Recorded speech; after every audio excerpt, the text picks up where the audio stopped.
Welcome to Feral Healing, two best friends, one soul bond. A podcast dedicated to eccentric healing. The kind of conversations that crack you up and your heart open. Now, here are your hosts, Camille and Caitlin. Oh, oh, oh, oh, oh, I got my boots on the ground. Fans at? Oh, got my boots on the ground.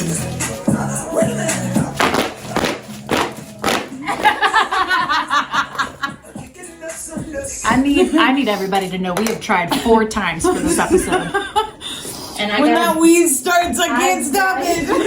And I gotta bring this woman tissues because I'm crying. Because she acting a goddess over here of joy, love, and laughter. But the laughter won't turn off. It won't stop. Can't stop, won't stop. That's what we're trying to share with you all is love, light, and laughter. Welcome back, everybody, to Feral Healing for another Feral Friday. I am Caitlin. And I'm Camille. So today we're bringing you an episode about how we have all been that version of ourselves that have stayed too long. Absolutely. Or we dated too soon. Way too soon. Or simply that we misread those signs and signals. Or ignored them. And this episode is a love letter to her. To you. Yeah, to your us. forgiveness to her. So, Camille, we want to start this segment Okay. rolling into some stories about when we started dating mid-healing. And I thought you could kick that one off. What are you trying to say, Caitlin? I mean, I've been there, but... What are you trying to say? I was dating before I healed, so... Not the mid. Not the mid. Right at the start. Right at the beginning. Before we even realized we were at the board game. Yes, before we even knew anything. So, if I was to begin the tale, I should start at the very beginning, I should say. Whenever in the beginning there was Mexico. Mexico. Mexico.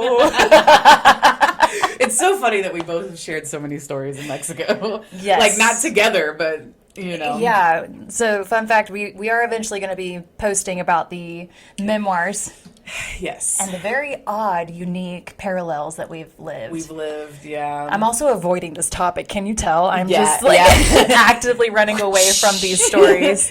Tell them. I will. Them to us. Okay. All right. Many of us have been guilty of dating. Oh, everyone's been guilty. Way too soon. And to be fair, I was never taught this. In the Mormon culture that I was raised in, that is, I mean, you start dating at 16 if you want to, typically in group. To look for a husband, right? For females, yes. I mean, at least in my era. Nowadays, not so much. But I was not taught those vital skills about dating and when to say no or when I'm uncomfortable and when it's not working out. So let's jump ahead. Well, we're raised around red flags. We don't know exactly that they are red flags. I was in a red flagged cult. I mean, It's true. there was no other flag. It was just red everywhere. It was right? just red everywhere. Just I was No enveloped wonder in you ended up in Canada on your mission. It's like Senator Canada. Senator Canada. She's already into the red flags. Oh my gosh. Okay, That is not a diss on Canadians. I'm still That's avoiding just their this. flag. I know. We keep avoiding this subject. Okay. Y'all, it's hard though. Yeah, it's a hard I one. imagine you guys where you're listening can relate that becoming vulnerable to share how you made these wrong turns and these wrong decisions is difficult. I mean, the hardest part of my healing journey has been forgiving myself for the things I put up with and who I became. Yep. You know, I know Because it. I became a beast. Absolutely. So- We became slightly a red, if not We a became red flag. flags, you right? know, because we didn't know how to peel properly. All right, so I'm going to give y'all this. I was a brand new widow at 26 years old, simultaneously a brand new first-time mom, all within the same 8 months of itself. And I started to date someone, I think about a year, 2 years after that point, which is a pretty decent It was time. pretty soon. I think I it was think it was closer to closer. a year. But to But- be fair, there was someone else before my yeah. committed relationship that I was going to marry, you guys. I was going to marry someone between the year and a half Yeah. Because I was being coerced and I was being instructed and guilted and shamed. Things were said to me like this, Caitlin, that I was literally sitting in the office across the table from a church leader, and he was quoting scripture at me that man is not without the woman and woman is not without the man, and that it's easier for a child to be raised with someone before they're grown. So you better get after it. Would you like me to put you out of the family congregation and into the singles congregation? Y'all, Jacob, my son, was only about 3 months old. Yeah. Which means that I had just buried my late husband months and prior. And had a baby. Fast. So that I will leave you. That is my preface of how quickly I was dating and how much I was coerced and pushed to do so. And so my landscaping, my blueprint was all kinds of fucked up. Oh, yeah. So I'll leave it there. How about you, Caitlin? Tell us about you. In the beginning. No, Shut the fuck up. Oh my gosh. No, I spent years not knowing that I was wounded, not knowing that I needed to do the healing, and just angry at the world. In which case, I jumped into a lot of relationships before I healed and mid-healing. And the one that's prominent to me was returning home from Mexico in the middle of an epidemic, meeting someone and jumping into a relationship before I had even healed from my last most traumatic relationship I've ever had in my entire life. In which case, I saw another red flag and I was like, this is safe because I'll just leave before I'm left. And like, that was my mentality because that was my wound. That was my wound. So like leapfrogging over men and through men, and then once you saw a red flag, you're like, it doesn't bother me because I'm going to leapfrog out of it. Yeah, I'm going to leapfrog out of it because I haven't done the healing to understand. It was never about me going into it, me being like, oh, I'm going to eventually leave them. But my subconscious knew this person isn't safe. This person also isn't healed. In which case, it's safe for me to be in it, bring my walls down because I know it's going to end. Wow. In which case, it always did. It always did. In which case, those unhealed wounds within me chose a lot of my partners. And I'm sure you can relate to that, Camille. I'm certain all of us can relate to our unhealed parts. Absolutely. Making those decisions. And in fact, psychologists will confirm that. Yeah. Right? Mm-hmm. Every active decision, whether it's good, bad, or ugly.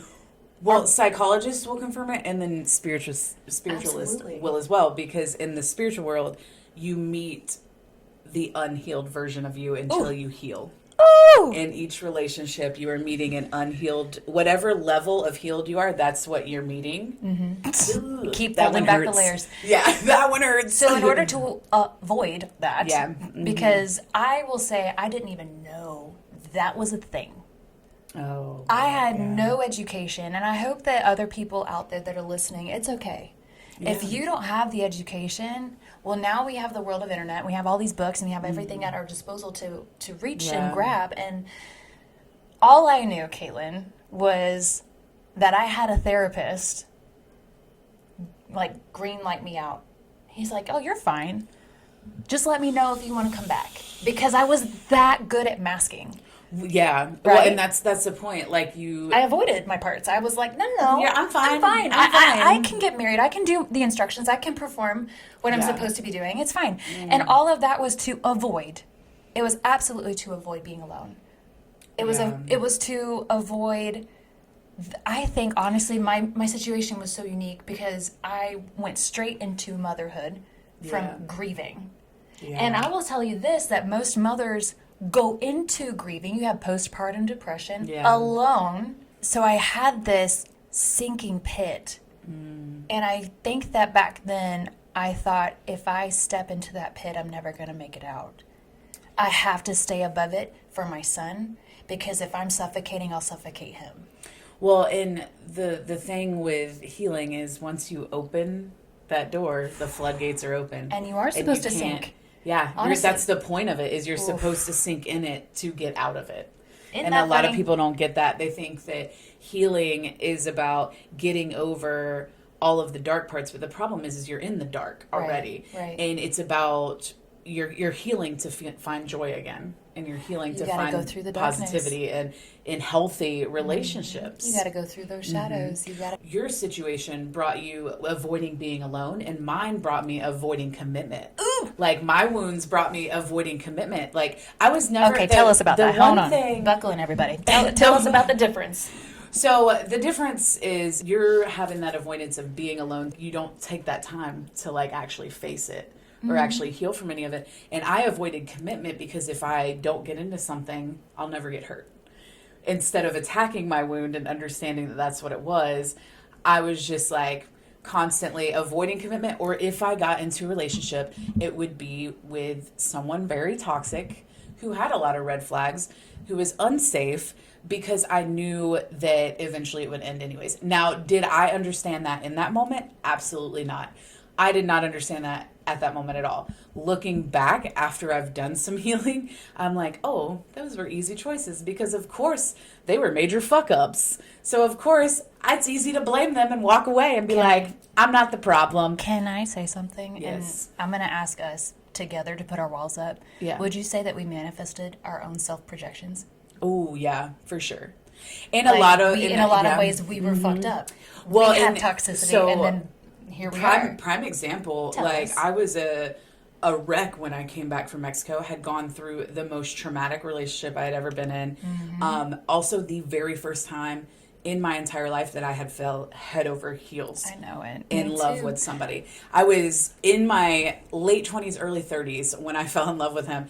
And it was the first time I had fallen in love ever. Like I had puppy love and like I had entertained relationships, but I had never been head over heels the full in love with someone. enchilada. And so I'm coming back from Mexico. I jump into a relationship with somebody who is an obvious red flag. Can I jump in? Yes. You were in complete control of your decisions. Oh, yeah. You knew. Yeah. You know what's funny? I blindly followed. Yeah.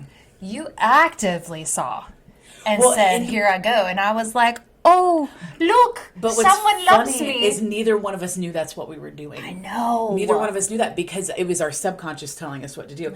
But after I healed, I was like, oh my gosh, I made that decision because I knew it would end. I mean, that partner that I was with after that, like to show you how toxic it was, we got into a fight one time and he shot off a shotgun.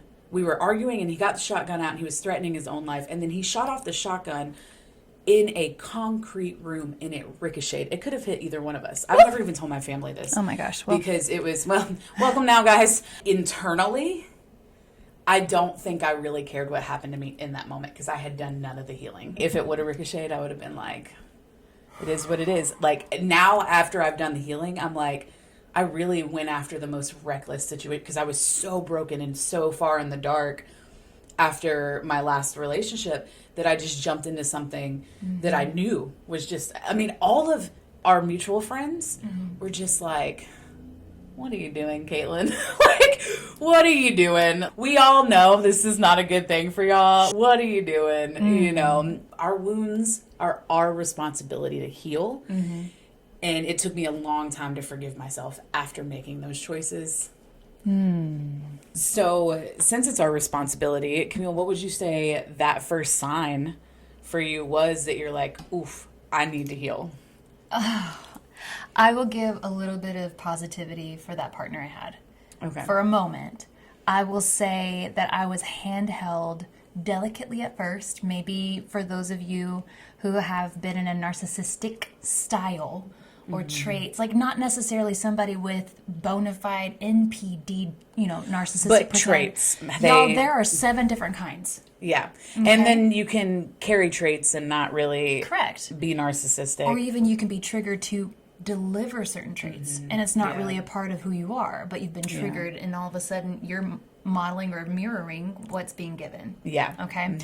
So a little bit of positivity is that this person really, really cared genuinely about assisting and enlightening me because, y'all, I'm not joking. You know, Caitlin, you were there. Yeah. How naive I was to the world and how just kind of innocent and pure I was to the world and how the world really works. Yeah. And this person genuinely cared.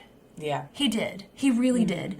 However, to answer your question, it was the fate of a woman now learning how to be in control of herself. I had started therapy. I started trauma therapy. I was utilizing some muscles that I was developing for the very first time, given to me by my Making therapist. your own choices. And all of a sudden, I had mental, emotional, spiritual autonomy.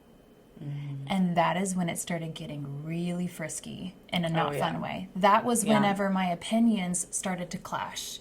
Whenever my decisions were no longer in alignment, because I wanted left and they wanted right, or I wanted up, they wanted down. Because you had a voice for the first time. And then it got really icky because neither one of us could really sense or understand who was being the narcissistic one and who was being an empath.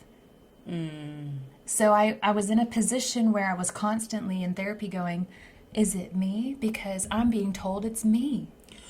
And one thing I am going to tell you, Camille, is I'm sure your therapist told you this, but the first time that you are not narcissistic is the fact that you're questioning it yourself. Oh, girly girl. I went through so many therapy sessions. The fact that you are questioning if you are narcissistic, narcissists do not question if they are narcissistic. True narcissists do not question if they're narcissistic. They believe 100% they're right. Segue into my last relationship. He went to a counselor, not a therapist. And the counselor was like, yeah, I think you have a short-term psychosis of your ex leaving you or whatever. And he's like, and then he sent me on my way. And I was like, yikes. Now, my last ex was extremely narcissistic, so, you know, therapy can only work as much as you're honest with yourself. Well, and also to the vast knowledge or the limited knowledge of your therapist. Yes. I went through 6 before I found the one who was able to home run the ball game for me. The first one sent me on my way, just like your ex. Pat on the head. You seem great. You're doing good. So let that be a warning for those of you. If you get a pat on the head or a very kind of gentle prompt to journal, that's not it. That's a talk therapist. That's not. They're expecting you to exhale, and that's the end of their job. Yeah. No. If you truly sense that you have some trauma, you truly have some deep shadow work to do, you need to actively seek certifications of therapists because they're going to be able to access. For me, I did not. Like we went over last time. Correct. I didn't have that access. In which case, Caitlin said, "Hold my mushrooms. Hold my mushrooms. Hold my mushrooms." It was after that relationship. Probably the gunshot probably knocked some sense into me. In the moment, I didn't really care what happened. Why does it have to be so violent with us? I know. Why does it have to be so lethal? In that moment, Jeez. I believe that was like a wake-up call for me because after I left him and I moved away is when I started doing my deep, intense shadow work. I was like, there is something wrong with me that I would choose this. That you would settle in that. I would think that this is comfortable and safe because it wasn't. So there was something wrong with me. And I went a solid 2 years with not wanting anyone to come near me, a man to come anywhere near me or touch me or anything. And I started doing that deep, intense therapy. You went through a lot of that with me. I remember, I remember watching you go through that, and you were, I will say this, from my perspective, there was a lot of bitterness, there was a lot of anger, there was a lot of frustration, and then eventually it was this light and this beautiful empowerment and sass and confidence real and dark. love. It was real dark at the beginning. Girl. I had a funeral. We had the funeral. Y'all, I hosted a funeral. I hosted a funeral for my past self. Like that's how we intense it got. were so committed to leaving our past trauma and our shadows that we were like, all right, we're gonna Phoenix. We're going to take all of these things, put them in the fire, bless them, and watch them rise with us. And it was one of the most magical. I was killing that past version of myself. I was like, she's dead. I can't be associated with her because I cannot. There were too many situations that put me in near death experiences. I thought I was invincible in my 20s. I remember. I remember. Yep. Y'all, this is why we were alter egos. Yeah. Honestly, because Caitlin was like defying death around every corner. It was also physically. Yeah. I mean, I had brain surgery at 18. I had cancer in my early and mid 20s. I also had a very, very scary boyfriend that was physically violent. Oh yeah. You know, out of everybody that I've been through, I would fist fight him 100 times over if I deal with any mental abuse again. Oh my gosh. So that sounds awful. So but that was Caitlin, and then here I am over here like, there's something in his britches, but I can't look at it. and I'm just over here like, yeah. He grabbed me by the throat and then started punching me in the head. So like I threw his stuff over the balcony. That shouldn't be funny. It shouldn't be funny. But now, years later, yeah, I can't make it up either. Oh my gosh. But all these years later, it's, we made it. We arrived. We arrived. We learned the lessons, y'all. We're here lessons. to share. Lord. So what we would like to go into now is how our bodies were telling us one thing, Yes. but our brains decided to do something else. Completely What we've different. kind of already talked about. Let's go deeper into it. Yeah. So the methods that we used, you can actually go back one episode Yeah. and listen to our methods, to listen to our... In episode 3, Boundaries, we covered a lot of our methods. That was all of our experiences of how we started to learn about listening to our bodies and learning how to conduct and direct our own decisions based on healthier, healed perspectives. Yes. But Caitlin, I want to loop around a little bit, considering bodies and our brains arguing in moments where we should have left, but we didn't. I want to know why. You can pick any experience that you've been in a relationship either too soon or you were in the middle of healing. You should have left, but you didn't. But tell us, No, I'm just kidding. why didn't you leave? My one deep true love that I've had in my life, a moment I should have left was when I found out that he had done hard drugs on my birthday. He had specifically went out in the morning and he was out of it and I could tell there was something off. And then he started a fight with me because I had talked to my brother on my birthday and he was like, what are you talking to him about? Like, that's weird. And I was like, he's my brother. That's my brother. I'm in another country. And then that night he flipped out. Due to the drugs.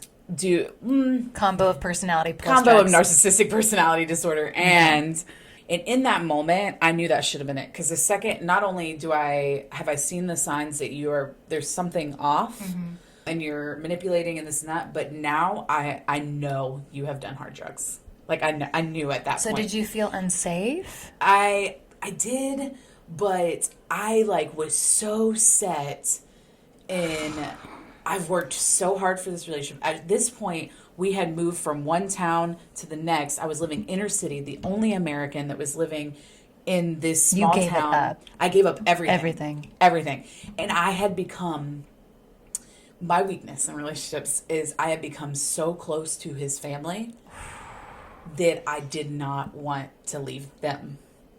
They actually took my side and kicked him out until when everything did officially end, which was months after my birthday. What? Yeah. I should have left, and I didn't. My birthday's in April, and I left him in June, towards the end of June. I believe it was the end of June, beginning of July. I can't remember exactly when it was. But yeah. So I had left months after. It was hard because we had all grown so close. I mean, for goodness sakes, I went and cooked breakfast with his mom every morning. I would walk the blocks down and we would cook breakfast for the whole family, and all the family would come, and it was just that culture. In which case it made it really hard to actually leave. Wow. It's true though. Have you had a situation where it's been difficult to leave? Well, I mean, yes. What's a funny story? My longest relationship been. It's funny because I'm talking about how hard it was to leave, but my longest relationship ever is 1.5 years. Because when I'm done, I'm actually done. I'm tapping out when I'm actually done.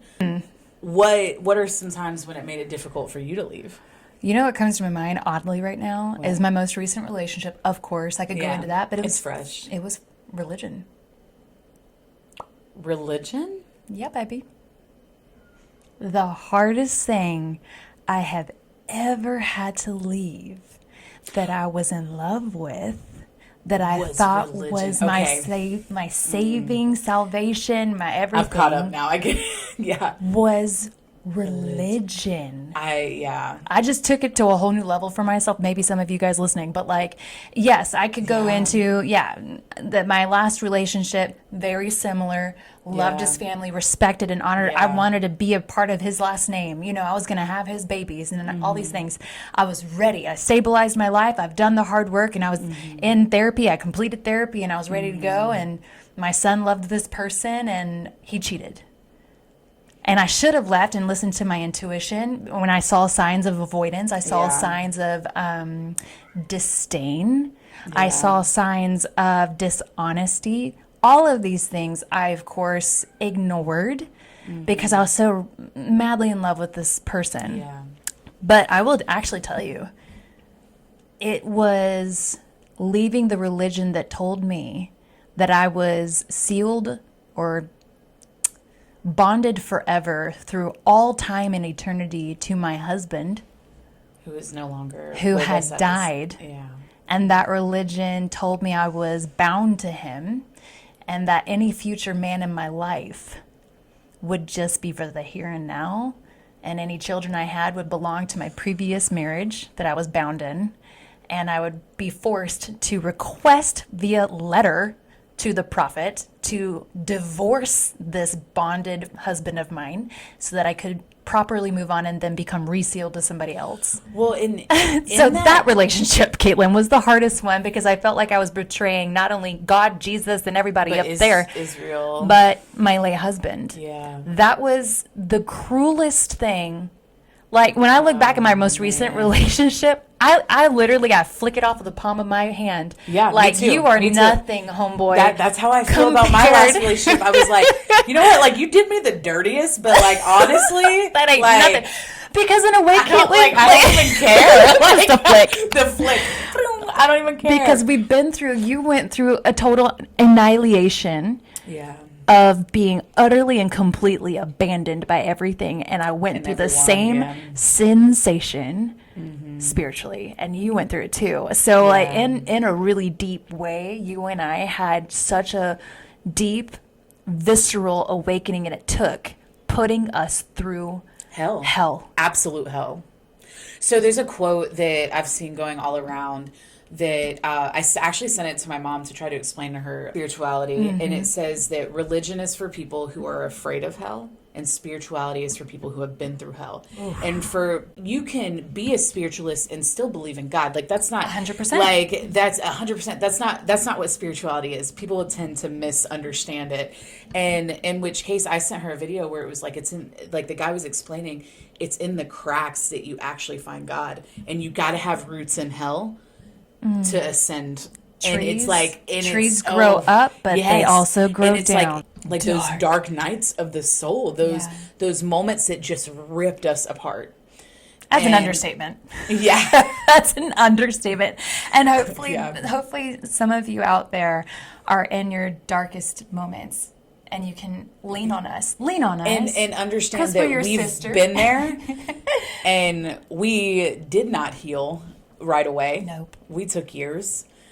We didn't even understand the wound that we had because of our surroundings didn't educate us to understand that wound. I mean, my journey went so far as to like really awful things happened to me, and I put myself in really bad situations because I didn't realize how damaged I actually was. So for me, with all of these journeys being talked about, the hardest part of my healing journey in general, for me, it wasn't so much forgiving myself for what I put up with, although that anger does exist.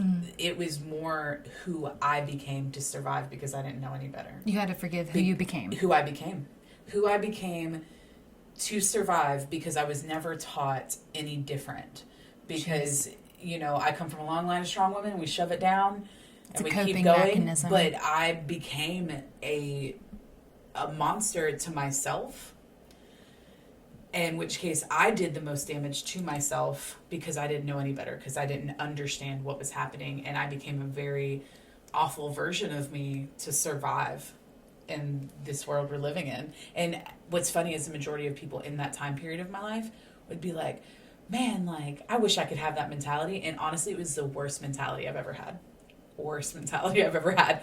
Don't ever do it. Wow. So I think we would all like to understand what that mentality was like and then how you developed out of it. Like, my walls were so high and so thick that nobody would ever make it through. And then I hit rock bottom in Mexico, and that's when I met my ex. And I had hit rock bottom, and I was so low and so disgusted with, like, everything that had happened to me and the person I became to survive it, that I allowed the worst person into my personal life. In which case, after that, I would never let somebody like that into my life. Yeah. I still work on some parts of forgiving myself because I did some really like awful things that I did not know. It was awful to myself. Yeah. You know what I mean? And so I didn't understand that that was being awful to myself because I was never taught any different. Jeez. Well, it seems like you and I are very parallel. Very parallel. I would even say probably a lot of our listeners, male or female, are also relating to that, where we just weren't given that education. Yeah. We went into this again in our previous episode 3 with boundaries and understanding that it really does belong and starts in your childhood. Oh, yeah. And goodness, it's about finding your voice. And if I were to segue over into finding my compassion and forgiving myself on my journey, it could go deep real quick because it's going to go into that identifying who I was. I had to find a complete new identity while being a new mom and everything else in between. Yeah. And I will tell you similarly, I did not enjoy who I was becoming in some ways. However, I will also defend myself a little bit. That I had to start practicing my voice for the first time. Yeah. I had to defend myself for the first time. Yeah. And I'm grateful for her and for her. Oh, yeah. And I think that you guys who are listening, whenever you're trying to start forgiving yourself, find the little moments of gratitude where you stuck up for yourself. Yes. Where you defended and where you felt that you were possibly doing the right thing because it was from your soul, your intuition, and your heart. Absolutely. Be grateful that you were strong. Be grateful that you had that enlightenment, at least in that moment. Oh, yeah. You know? And so it's a hard journey, but once you get there, you can start practicing it. That gratitude. Oh, absolutely. When all else fails, find the gratitude in it. Find the gratitude in it. And, you know, I'm thankful for, it sounds horrible, but I'm thankful for that version of me that taught herself how to survive, because it also showed me a version of me I never wanted to be again. There you go. You know, that I was like, I never want to be that person. You know, in the moment when it was happening, I didn't think it was... You know, I didn't think it was that bad. It was like, I was like, I didn't care about anything at that point, you know? Like, I didn't believe that there was any kind of higher anything. I was so detached from everything that I was so detached from humanity, in all honesty. Like, I was honest, 100% honest about everything that I did and open about it, but I didn't care what the repercussions were. And I'm thankful for that version, because now that I've stepped into this healing version, that backbone that I gained has helped me push through in this era of my life of being healed and still doing the healing and going through all of this. It's given me that backbone, that 20s version of me who was just like, fuck you and fuck that and fuck this. You know what I mean? You next. Yeah, and you next. She's the reason I still have a backbone. And so where you're thankful for getting your voice, I'm thankful for having that backbone in the same way. Yeah, and I will tell you guys this as well. It's forgiveness towards your mistakes. Yes. Oh my gosh. Like, there is such a big moment of acknowledging those mistakes and going, shouldn't have. Yeah. That was definitely on me. Yeah. Or, that was such a big accident. Yeah. I don't know where that came from. It happened, and now I need to sit with it. I was just telling somebody the other day, I was like, you know what? Like, I can't even be mad at some of my experiences in my 30s, because although I was so honest in my 20s, it's probably my karma from my 20s. You know what I mean? Just coming back and kicking my ass.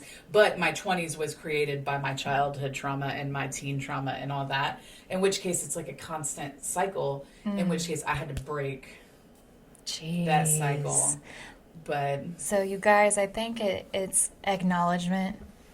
Take a moment and acknowledge, sit and meditate, or at least sit with that big feeling. Yeah. We go into this again, in our previous episode. our previous episode, we go into it deep. Sit with it and reflect, look at it. Because for me, I will tell you this, I blamed myself for my husband's death. I remember that. And that was one of the things I could not forgive. I could not forgive it. Do you know I blamed myself for being raped? Especially when I was abandoned. But I blamed myself for that. And so I understand that mentality and so much. You guys, so if we can get through those types of shadows and find grace, find for ourselves, awareness of how to heal it, and do the hard work, there is the other side of that mountain. Yeah. If you don't forgive yourself, how are you supposed to forgive others? Or how are you supposed to understand that somebody else is at fault if you are constantly blaming yourself and not forgiving yourself for what you've put up with, who you became, the things you've done? I want to add to it. Go ahead, baby. And if you haven't healed, how can we find the right person? How would we know them? Yeah, absolutely. If we are still so stuck, if we're so stuck in self-deprecation, if we are stuck in negativity towards our mistakes, and we are still self-deprecating, right? Because nowadays I look at something and we're just going to repeat the cycle. The pattern will keep going and going until we let it go. You and I will text each other, and I'll be like, I'll text you and be like, hey, so I've been kind of talking to this person. And then a couple days later, you're like, so what's going on there? And I was like, no. Because there was like literally something that I was like, no. And then I addressed it, and they didn't think it was a problem. And I said, okay, bye. Bye. We're done. Thank you so much for stopping by. Yeah, thanks for stopping by. Bye. Thank you. But I would prefer that lesson. I would prefer to not have that lesson. Yes, I've already learned it. I've already gone through that pattern. I graduated. So. I'm in my master's now. Right. Thank you. Carry on. Cheerio. Exactly. So with all of that, so much. Thank you guys so much for staying with us this long and going through the very shallow, but also through the very, very deep parts of this episode. I mean, it's pretty much our MO, you guys. Thank you so much for being here with us. And we just wanted to wrap up this episode with an invitation or two. And from me, I would like everybody, if you are in a position where you're trying to leave a relationship, you're not sure if you should or shouldn't, or you're thinking about engaging into a relationship, or perhaps you're in the middle and you're in no man's land trying to heal something, the invitation that we want to share with you is pay attention to the parts inside of your being, your energy, your soul, that's screaming the loudest. And go to them and hold them if they're willing to be held. Let them take your hand and take you on a walk. And let them share with you their story. And it sounds weird. It sounds absolutely weird, but once you've taken that time, it'll make sense. I promise. It's the work. It's the work. Because I'm going to tell you right here, right now, if you're in a relationship and you should leave, and you know it, your body is going to scream it to your brain, and your brain to your soul. If you listen and then you go and you actively do this work, you will find that inner strength. And more so, in a position to go farther back and start healing and forgiving parts of your deeper conscious that's already wounded, and then you'll be able to make the right decisions, and it won't be based on where that wound comes from. Exactly. And it's not going to be based on a leader from whatever religion, or it's not going to be based on a best friend or whomever. It's going to be based on you. It's all internal. It's all internal. So sit with the parts that scream the loudest. That would be my invitation with you guys who are trying to start forgiving yourselves. And if you can't do it by yourself, which is me, I'm that person, I can't do it by myself, I need a professional. My ADHD is really difficult I got monkey brain. So I like to go to a therapist, but you can also do Caitlin's method and I got that harness. ADHD where I can't do anything with anyone. So we are great examples, you guys, that no matter what, if you don't have access or you do, you have the capability. And we discussed a lot of it in our last episode. Ask us, and I will share with you my IFS worksheets. I will share with you the books that I have used. Caitlin will share with you her smut books. Which I'm introducing Camille I'm so to excited. her first book that she's going to be reading in our dark romance world. Stay tuned fantasy for that. Dark romance. Stay tuned for that. Yes, but now we would like to invite you guys also to DM us something that you are ready to forgive within yourself for love. Like, what is that thing? We're curious to hear your stories. We want to know. Because we're your tribe. Yes. We're your sisters. tribe. We're your aunties. We're your cousins. We are whomever you need us to be in the realm of healing. Exactly. My darlings. Because we're with you in the light and the shadows. Absolutely. Absolutely. We're right here to light a fire, no matter what. So with that being said, We will see you in the shadows.